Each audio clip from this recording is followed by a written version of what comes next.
Hi there, it's Florence here and I'm back again with another episode of my knitting video podcast. Today's episode might be a little bit shorter. Last time I said that, I then proceeded to make the longest episode I have ever made, so we'll see what direction this goes in, but I do think this might be a slightly shorter episode. As usual, the first thing I'm going to talk about briefly is what I am wearing. This is, as I'm sure you can tell, I think quite a recognisable piece. This is the Celeste sweater by Petite Knit. I get asked questions about this jumper a lot because I think a lot of people really like it.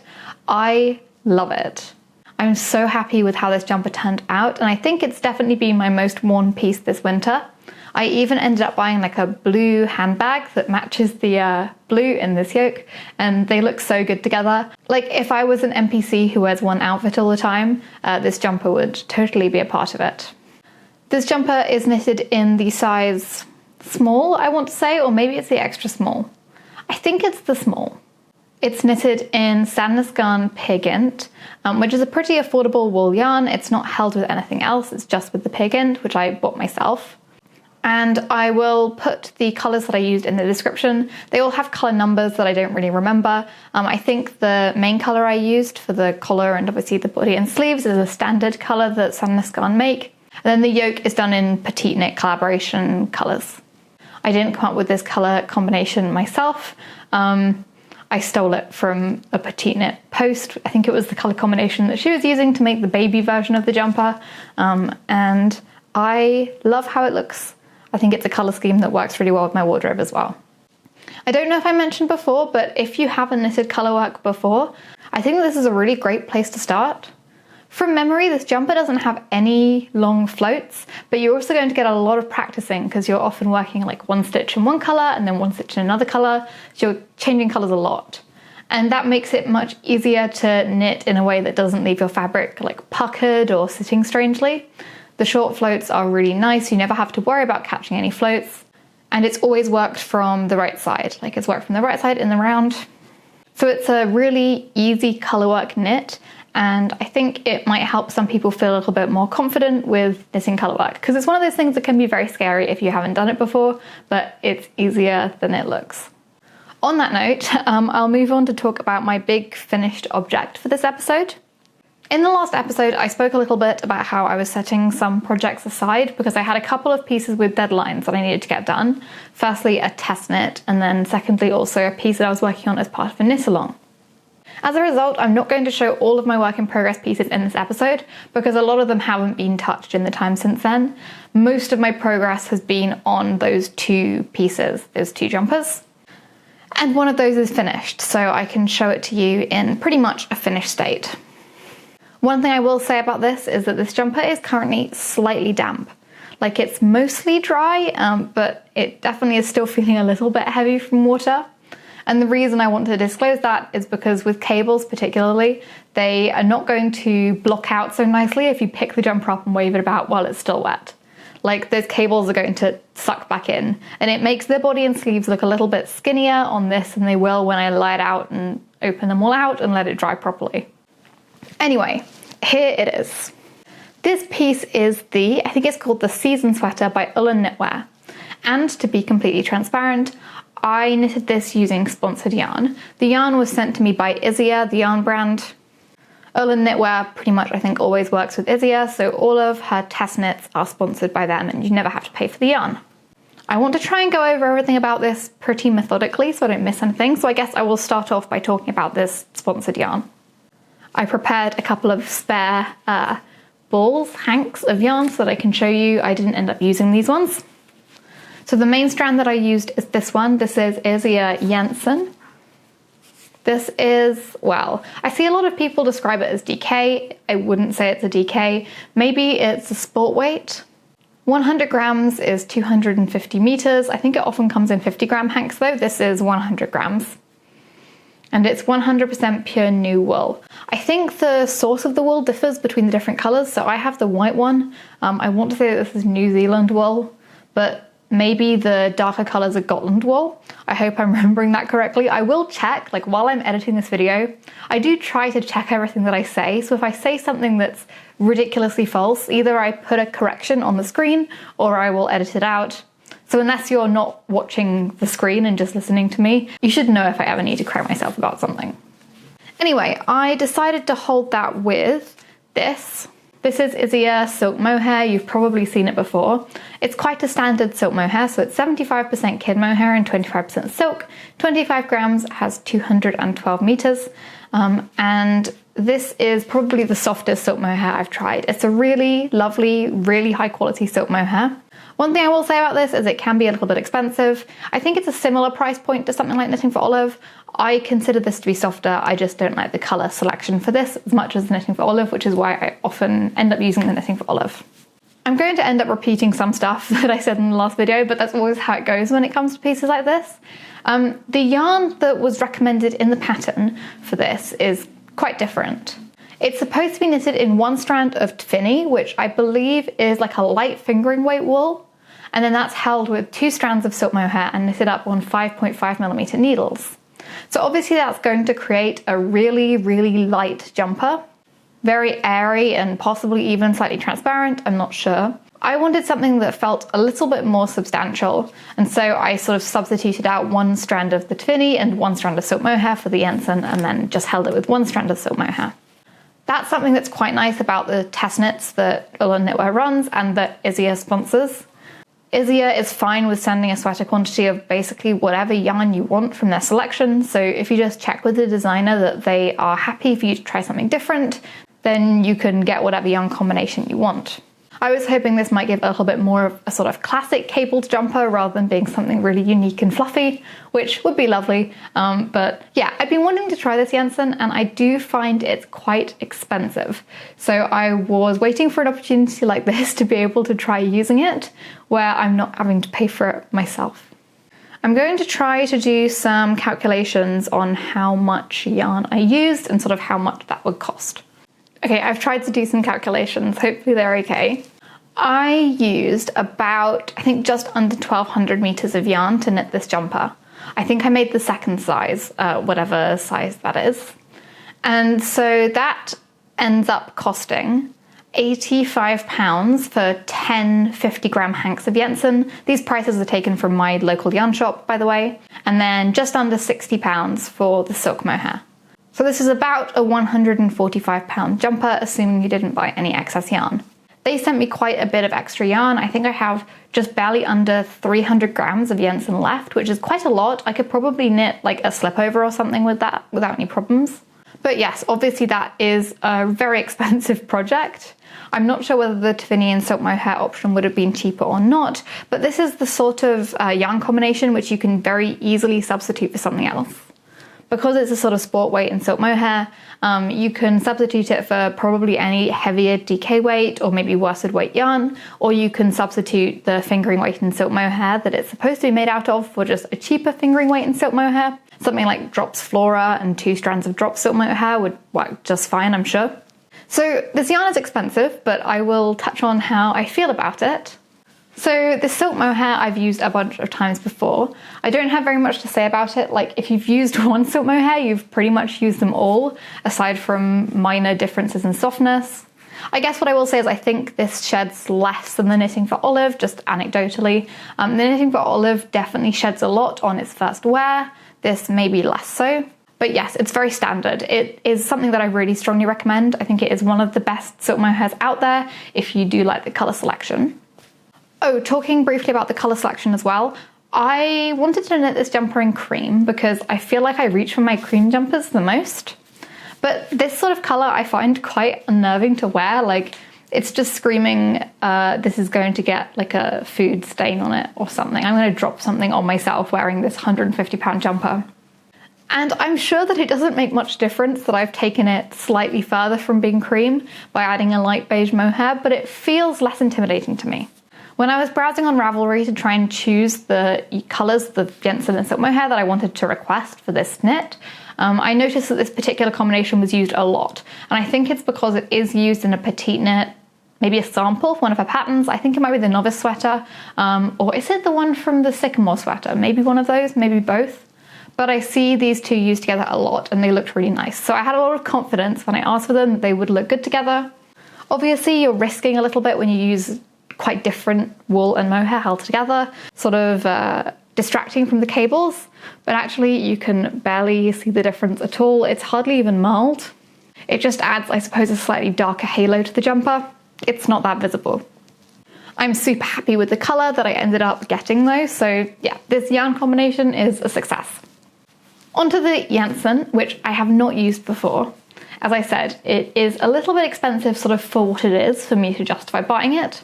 Obviously it's not the most expensive yarn in the world, but it's just wool, you know, and there's a lot of just wool out there which is more local or a lot cheaper or whatever, and so it's not something I had ever taken the time to use.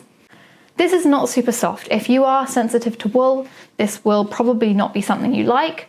I would say it's kind of comparable to something like sandnes garn gynt in its softness, so it definitely feels woolly. But I don't think I'm going to find this finished jumper uncomfortable at all, even around my neck, because I'm not particularly sensitive to wool. It fluffs up a little bit when you block it, not a particularly surprising amount, but it does look nice. And it is just a very pleasant yarn to knit with. Well behaved, I didn't have too many knots or weirdness inside the hank. I'd just say it's fine and good. I like the fact that you can splice ends together. I don't like weaving ends in. I mean, nobody really does. So this is very easy to splice together if you want to join new balls of yarn on without ever having to weave ends in. Would I use it again? I guess if I was test knitting for somebody who is Izzy sponsored, I may well ask for this wool again. I'm not sure that I would buy it myself. Maybe, if I wanted something this particular weight, because I guess it's not so common to see these sorts of sport weight yarns, and so maybe it would be good for something. We'll see. Okay, so I guess now I'll move on to speak about the test knitting experience. So as I said, I was test knitting this for Ullin Knitwear. Her name is Maria, and I have test knitted a couple of pieces for her before. I test knitted I think it's called the Mamba dress, like a proper dress. I've also test knitted a bralette, which I really liked. Her test knits are not, I guess, the most sociable. Like, there's a sort of info-only group chat, which is an idea that I liked so much that I took it like a year ago for my own test knits, where she will post about patterns and any changes to the pattern, Ravelry tester code, whatever else you need to know. And I quite like these sorts of test knits where it's just sort of a get on with it yourself thing. Obviously it's hard for me to talk about the quality of the pattern because I am testing it. I expect there to be some issues, and that's fine. I am being sent the yarn and pattern for free in return for catching those errors so that other paying customers later don't have to.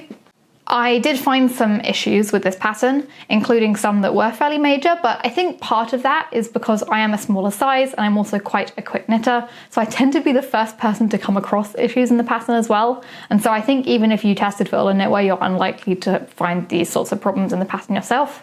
When I did find issues in the pattern, I guess the most important thing to comment on is I sent her details of these issues right away, and she fixed them really quickly. And so overall, I have to say the test was a really pleasant experience, and I will test for her again if she asks me. The design I really like. The construction is a little bit interesting. I have to say I'm not the biggest fan of it, but this is probably a personal taste thing. So you start this jumper off in a very typical way. You cast on along the top back of the shoulders here. You knit down to the underarms, then pick up stitches along the left and right shoulder, knit down, join in the front, knit down, join everything in the round.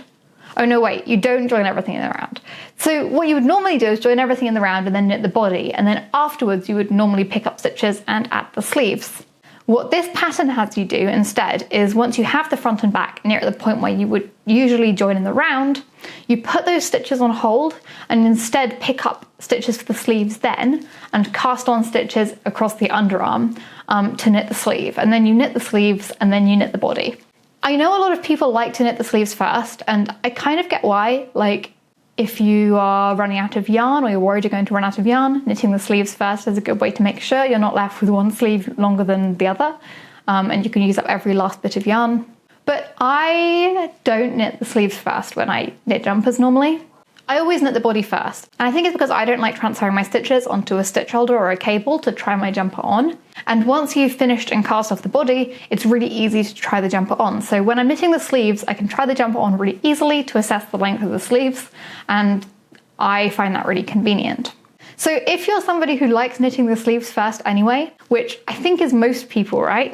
Then this is a great construction for you. For me specifically, as somebody who likes to knit the body first, this was like slightly inconvenient for me.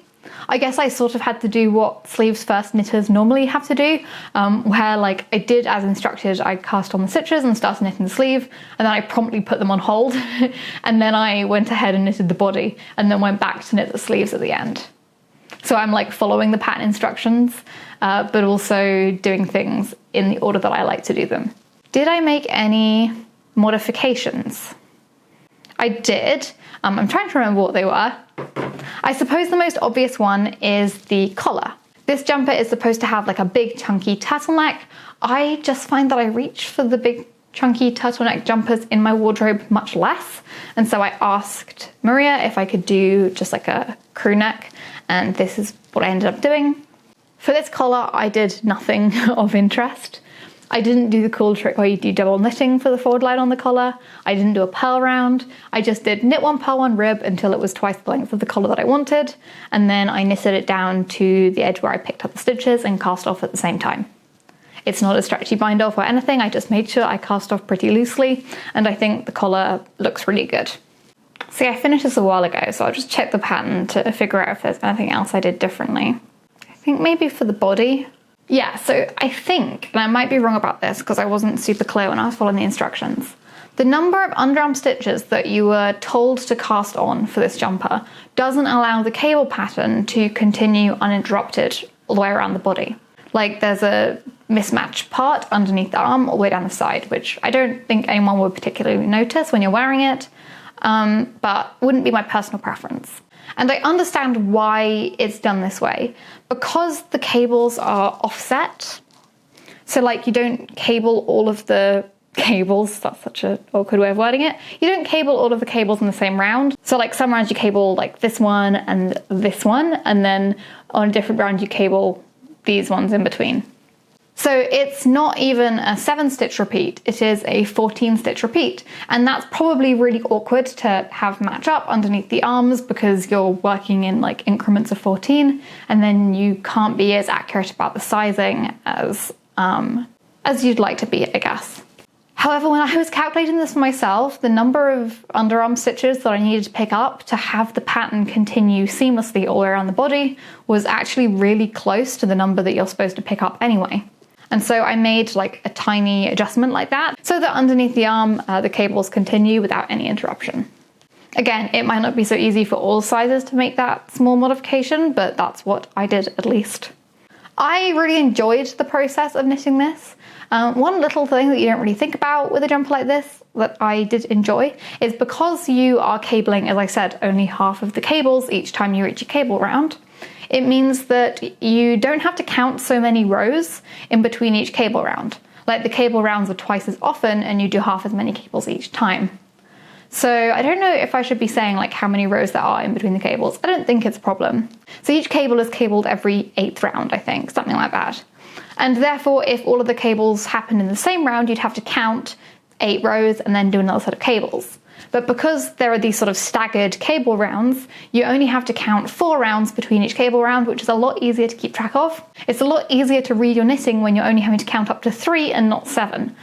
So I found I had to think about it a lot less than when I was knitting the fairly similar looking, I think it's called sweater number 15 by My Favourite Things Knitwear, that is cast knitting on this channel, because I cast it on when the pattern released, probably, it must be 3 years ago now.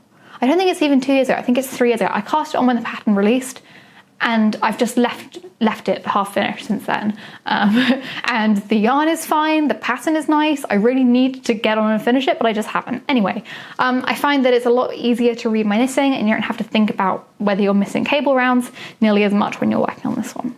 So yes, do I recommend this pattern? Yes, I do. Do I recommend this yarn? Yes, if you have money to spend. You can totally get a similar look for a lot less money, but if you would like to try it, I can at least vouch for the fact that the quality is really great. Okay, on to item number 2, and this is a work in progress. Unsurprisingly, this is the other piece that I spoke about in the last episode and said that I'd be prioritizing for the next month or so. because this is the one that I was working on for a knit along. And again, this yarn is sponsored. This was not sent by the yarn brand though, this was sent by the yarn shop in London called My Ivory Room. Valentina, who owns that yarn shop, she is helping run this knit along, and she asked if I'd take part and gifted me the yarn to participate. So this pattern is by Anne Wenzel, who is a pretty popular knitwear designer. I think she's Danish. And she was recently diagnosed with cancer. So a lot of people are knitting her most recent pattern as a way of offering support. And yeah, I am making this jumper. This pattern is called, and I'm going to mispronounce it because I actually don't know how it's pronounced, the Super Selene or Super Selena. It is a colourwork round yoke jumper, which is quite standard, but it is very, very oversized. And it's also knitted with quite chunky yarn on big needles. So it's quite a quick knit, I would say. I guess I will start with yarn again. So Gepard, the yarn company, is also involved in this knit along, and they gave a couple of different yarn suggestions for people who are interested in participating in the knit along. Their first suggestion was Gepard Puno, held with silk mohair.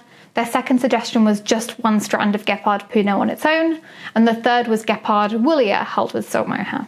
They have their own silk mohair. I'm not using that. I am using Gepard Puno held with Knitting for Olive silk mohair. Both of these were gifted by Valentina. I have also in the past used Gepard Woollier, which is a non-superwash 100% merino wool that I really enjoy. I used it without silk mohair. I actually think it would be much better with silk mohair. So if you're interested in knitting this jumper, I'd recommend you to check that out, particularly because the Gepard Puno here is expensive and the Woollier is much, much cheaper. It's honestly so affordable for a yarn that thick and with that much yardage. Anyway, this one is 110 meters per 50 grams. It is made of 68% baby alpaca, 10% merino wool and 22% PA. It's a blow yarn, so it's not spun really. It's just got the fibers blown through the PA mesh. And this, again, it's a standard silk mohair. I don't know what to say. It's going to be about 210 meters per 25 gram ball. It is 225 actually. 225 meters per 25 grams, and it is 70% mohair and 30% silk. I really like these two colors together. This is sort of somewhere between a gray and a beige, which I really enjoy. And I like that this Knitting for Olive mohair preserves that. Like, I feel like this could pull very gray or very beige if you picked a mohair that's more gray or beige, but this one has that same sort of in-betweeny undertone to it that I really like. I will check the color names for you. If you're interested, the color names for all of the yarn I use are always in the description, but I will look them up now so I can tell you as well. So this ball of Puno, which I'm using for the main color, is in the color 147 Wild Rabbit. Then for the contrasts, for the colorwork, I've used 101 Natural White, I think 510 Dark Grey, 774 Navy Blue. And then the Knitting for Olive here is in the color Morning Haze. I'm only holding mohair with the main color. The colorwork I've just done with one strand of Puno. This was Valentina's suggestion and it works really beautifully. I do worry a little bit about how this Puno will wear just because it is so soft. I don't know, maybe it'll be great, but maybe it won't be. And the mohair just gives me a bit of peace of mind because I guess those mohair fibers sort of protect whatever else you've used from getting so much wear, and I think will help this jumper last longer while looking good. So yes, I guess just to summarize my opinions on this yarn so far, the Knitting for Olive mohair is a long-time favorite for me, so there are no surprises there. I know that I enjoy it already. The Puno I have really liked working with. It's been very pleasant to knit with, and this is incredibly soft. Like, this jumper is so soft. It feels really, really good, very luxurious. And I quite like that the fact it's not really spun, plus the silk mohair give very poor stitch definition, because it really makes the finished jumper look really soft and smooth. Like, it's just a pattern on fabric. You can't really see where the stitches are. I don't know. I find that really pretty for this design. I think it looks really nice. Okay, so let's talk about the pattern. Unlike the last pattern, which is for a smaller designer, Anne Wenzel is a very established and well-known designer. So, you know, especially because I'm not test knitting, I've like bought the pattern published. I would expect it to be really good, and I haven't been disappointed. It's very clearly written, and how do I put it? It's almost slightly more complicated than a jumper like this needs to be, but in a good way. Like, because this is such a simple design, it's just a colourwork yoke and then, you know, regular old body and sleeves, top down in the round. It feels like she's put a lot of thought and effort into getting all the little details right, which I really appreciate. This jumper does have short rows. They are positioned underneath the colourwork yoke, which is the same as this Celeste sweater. It's my favourite position for short rows on a round yoke colourwork jumper like this. So below the colourwork, but before you divide body and sleeves. I also liked, let's have a look. Yeah, so I didn't do anything to mitigate the beginning of round being visible in the colourwork. If you aren't familiar with knitting pieces like this, where you have the beginning of round, you end up with sort of a step in your colourwork, which I will show you. I don't know if you can see, so down here, this is where you get the sort of step in the colourwork. And you can see like these black dots don't completely line up. This triangle is slightly lifted compared to this one. The top of this zigzag is a little bit wonky, that sort of thing. And obviously, if you're not mitigating this in any way, you want to position it somewhere where it's not so visible. A lot of patterns will just position it on the centre back because that's easiest, and I guess the most common way of constructing a jumper is where you start knitting, like the back of the neck will become the beginning of round, and that will be where that little jog is, and that will sit on the centre back. But this pattern actually has it positioned so that it's on the back of the shoulder. I think it's like along here, along the back of the shoulder, which I think is far less visible than right down the centre back. So I really enjoyed that touch. Another thing that I really liked about this pattern is the discussion on colour dominance. If you haven't knitted much colourwork before, maybe you're not so familiar with colour dominance. Basically, it's just which way round you hold the two colours that you're working with. For me, I knit two-handed colourwork, so I'll hold one in my left hand and one in my right hand. And depending on which way around they are, one of the colours will be more visible than the other. If you look it up, there are a lot of good articles which show side by side how different your knitting looks. But something I really enjoyed about this pattern is that the chart gives a line by line breakdown of which colour should be the dominant one for each round. And that helps you get a nicer look to sort of pointy parts of the pattern, like the tops of the zigzags or the bottom of the triangles, to make sure they look the best and really consistent throughout the jumper. You sometimes hold the main colour and sometimes the contrast colour as dominant as you're working through the yoke. It's just that sort of attention to detail, including instructions like that, that I really appreciate. I have, however, made some modifications, and these are really just personal taste things. Obviously, this is for a knit along, so it's not like a pattern that I chose to buy independently. I was influenced by the fact that other people were knitting this jumper, and I've been asked to participate in the knit along. So, like, I like this design, but there are a couple of things that I don't like, and I'm just modifying to make them fit my taste better, I suppose. This jumper is very, very oversized. It has a very deep yoke, and then I think I'm going to be doing something more like the crop version. Oh yeah, it does also include instructions of both a cropped and a long oversized version. The long oversized version I think even has extra short rows to lower the back of the jumper. But yes, it has super straight sleeves with very wide cuffs, which I will probably modify slightly, although I haven't yet reached that point. It also has a very long, very wide turtleneck, which is super cozy. Maybe it's not a turtleneck, maybe it's more of a funnel neck. There's just a lot of fabric and it's not like fitted. And it's, I think, knitted on the same needle size as the rest of the body. I went down a lot of sizes for the collar. I forget what size exactly I used. I think I may have used a 4mm needle to do the collar, and I think you're supposed to use 5mm for the body and 5.5 for the colourwork. So I went straight from a 4mm needle to a 5.5mm needle to do the colourwork, and I'm hoping that will give a little bit more structure to this neckline. It also calls for twisted rib throughout. I am not knitting twisted rib unless I have a good reason to, so it's all half twisted rib because I don't think I'm going to be folding this collar down or anything. I did reduce the yoke depth slightly. Basically, whenever you had a few rounds just in the main colour in the yoke, I just did one fewer than suggested. And then the last bit, before you divide body and sleeves, it tells you to like knit a certain number of rounds and then do some increases and then knit a certain number of rounds. And each time I just knitted slightly fewer rounds. So I think my yoke sort of flares out a little at the bottom here. I don't know if you can tell, because I was increasing more rapidly than I should here, because I was doing fewer rounds in between the increases. It does have a little bit of a strange shape, but it's one of those things I feel like probably won't be visible when it's worn and will block out a bit anyway. I'm not too worried about it. And so I imagine I probably took like 3 centimeters or something off the yoke depth. With those changes, I'm super happy with this. I'm really excited to wear it. I think it looks great. As you can see, I'm getting towards the point where I can start the ribbing on the bottom of the body, and then I will go back and do the sleeves. I think this is going to be the perfect like wear over your pajamas at home jumper. Not that it's not cute enough to wear out. Maybe I will wear it out as well. It's just so soft. It really feels like it should be cozy loungewear, you know? So yeah, I am enjoying the pattern. If that suits your tastes, then I think you will really not be disappointed. It's super well written. It does also come in a second version. There is a jumper just called the Celine or Selena sweater, I think. And that one is at a smaller gauge and has, I think, more of a classic fit. It's less oversized and less deep yoke.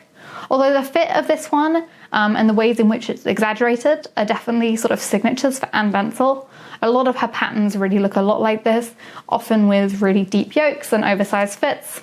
So, you know, if you enjoy her patterns, I think this will be a really good option. She does have a bunch of other patterns that I have been meaning to knit for a really long time, and I haven't. So getting to knit this and experience her pattern writing style might be what prompts me finally to knit a lot of these pieces. I think notably she has some cushion covers, which I think are beautiful, knitted in Filcolana Peruvian Highland wool. She also has like a colourwork yoke t-shirt that I think is really pretty. Maybe some of those will end up in my collection eventually. Okay, so those have been my sort of active work in progress pieces. And last time I showed some fingerless gloves that I'd cast on, and you might notice that this is not that. It has become really, really cold in the UK, like very cold. I mean, I'm sure some of you live in much colder climates than me and will tell me that walking to work in like -2 weather is not that bad. And I guess it's not in the grand scheme of things, but my fingers have been cold and I don't really have any gloves. And so I have set the fingerless gloves aside because I'm feeling a need to knit mittens with fingers. Not fingers, but mittens, you know, like some fabric that covers my fingertips. I'm not yet feeling emotionally ready to knit gloves with fingers. That feels like a really major commitment. So yeah, mittens for now. I spoke about the mittens that I'm making before. I did show a few episodes ago, I knitted my mum a pair of colourwork Selby mittens for Christmas. They were the Marit mittens by Skein-Deer. I really enjoyed making them and I knitted them at a bit of a bigger gauge.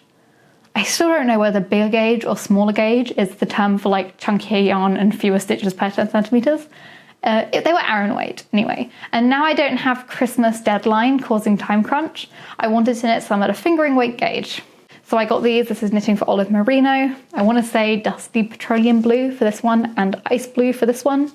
I bought them from the Oxford Yarn Store, which is my local yarn shop, and I bought them with my own money. And I wanted to knit another pattern by Skein-Deer because I really enjoyed the last one. So I'm making a pattern that I think is called Vic Favet. I'll put a picture in here so you can see them. They're really beautiful. I have so far just done the cuff. I cast these on last night after I like washed the cable jumper and put it to block, because that has been a time crunch because this is my last chance to film before I go away. So I cast this on as a reward for like working really hard on the cable jumper for a long time, and I've just done the stripes on the cuff. I'm not quite sure what I'm going to do for these in terms of needle size. They come in 4 different sizes, but it's one of those things where like instead of the pattern differing between different sizes, it just tells you what gauge you need to achieve in order to get each of the sizes. I don't like doing small colourwork gauge swatches, and so I really don't want to. I have really big hands, so I'm kind of worried about whether these mittens will fit me. And I've used a 2.5mm needle for the cuff. I was like, oh, I'm sure I'll just knit them on a 3mm needle for the sort of main colourwork part of the mitten, but I tend to go up a size when I'm knitting colourwork compared to when I'm knitting stockinette. So if these were not colourwork mittens, I'd go up to 3mm to knit the rest of the mitten anyway.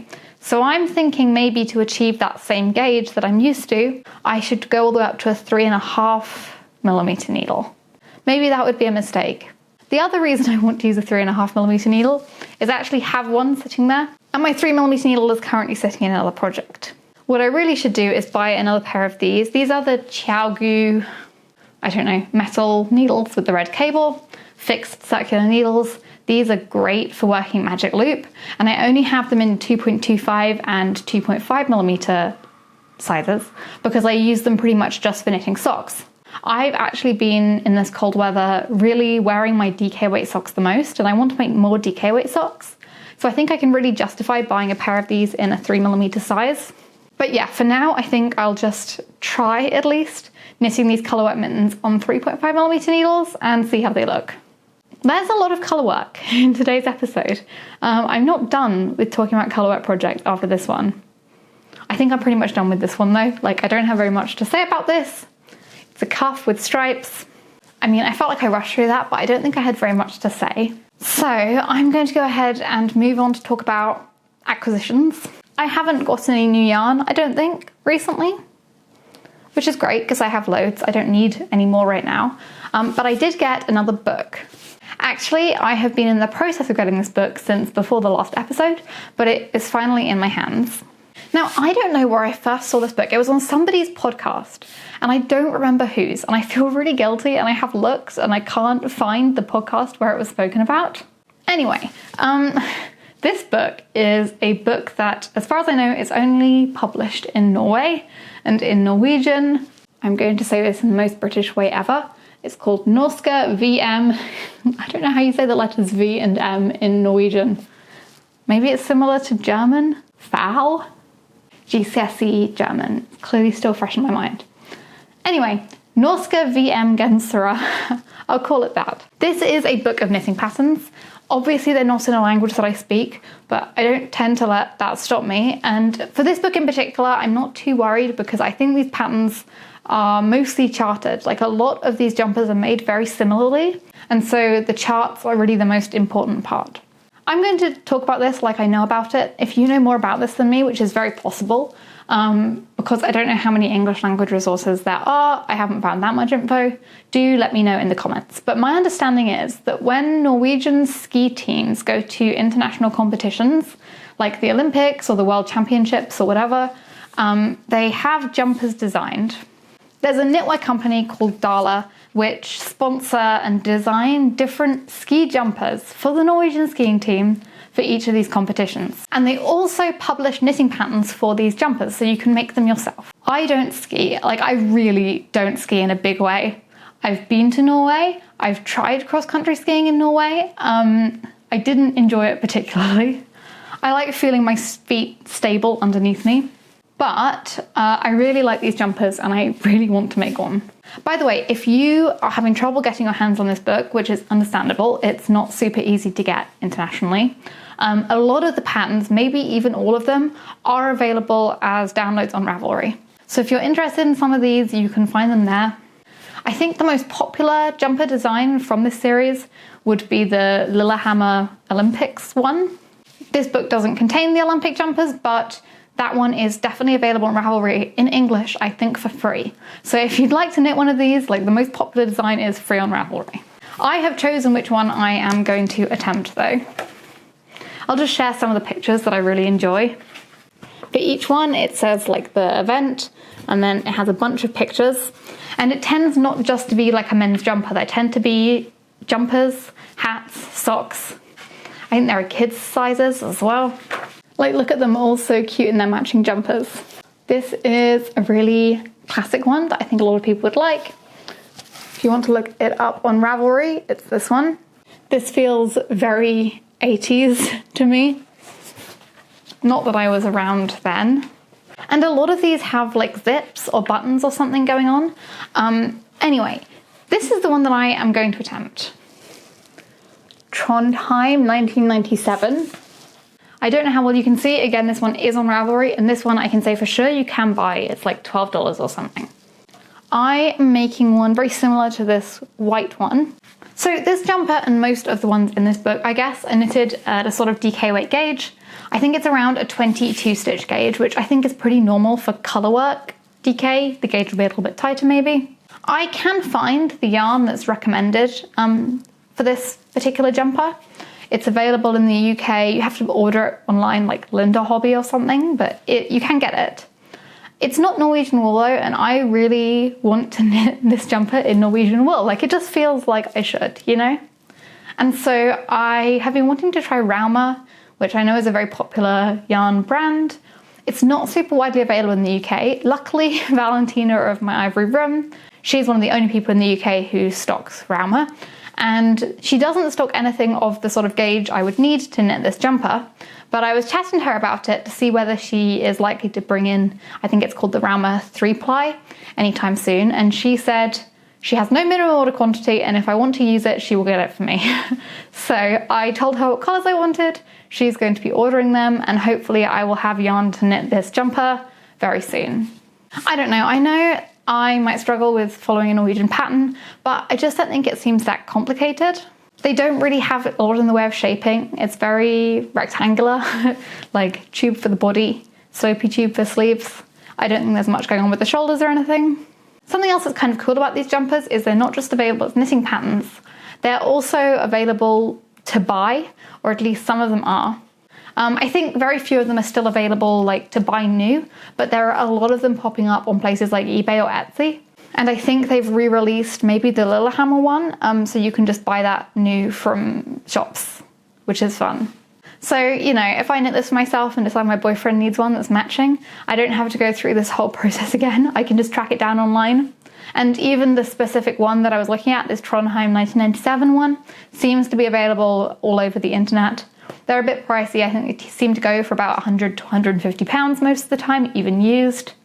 But yeah, they are available. So I'm super excited to try knitting one of these. I don't know how it will go. I don't know how difficult it will be. I've never filmed like a dedicated video on this channel tracking my work on one project, but I'm wondering if maybe that's something I should do for this, since it might be a little bit of a learning curve. It's a lot of colour work for me.